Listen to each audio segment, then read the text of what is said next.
फिर भी एक ना आसान अल्फाज में कि इसका ताजर बरादरी को क्या तहफ़्फ़ुज़ होगा और शहरियों को क्या तहफ़्फ़ुज़ होगा? सर इसमें शहरियों के तहफ़्फ़ुज़ की ही बात आएगी कि जैसे आपने एक सर्विस लिया है उस पर आपने टैक्स पे किया है।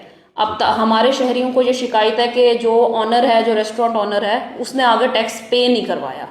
जब आपका EIMS सिस्टम होगा तो डायरेक्टली आपकी जो रसीद है उसकी एक कॉपी हमारे पास शो हो रही होगी, ठीक है। जिससे डायरेक्टली हम जब भी देखेंगे EIMS की हमारे पास जैसे सिस्टम असेस है, हम आपकी टैक्स कलेक्शन करेंगे तो हमें पता चल जाएगा कि आपने जो जितना शो हो रहा है उतना ही पे करवाया है या उसमें कोई कमी बेशी की है।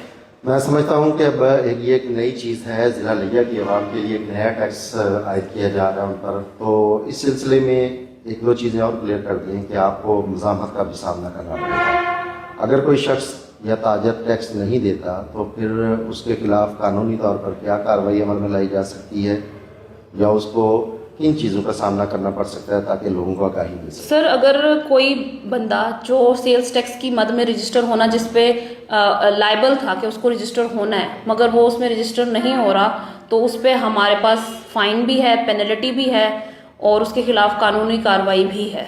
कम से कम जुर्माना कितना है, ज़्यादा कितना है? सर कम से कम जुर्माना जितना उसका टैक्स बनता है वो अमाउंट से लेके 3 लाख तक भी जा सकता है, 50,000 भी हो सकता है। इसमें हमारा शेड्यूल है, हमारा एक्ट है Punjab sales tax on services act 2012। उसके सेक्शन नंबर 42 से स्टार्ट होती हैं हमारी ऑफेंसेस एंड पेनल्टीज। उसमें जितनी भी हमारी पेनल्टीज हैं, जितने हमारे ऑफेंसेस हैं, उस हिसाब से रेट्स और जो हमारी पेनल्टी बनती है वो मेंशन्ड है।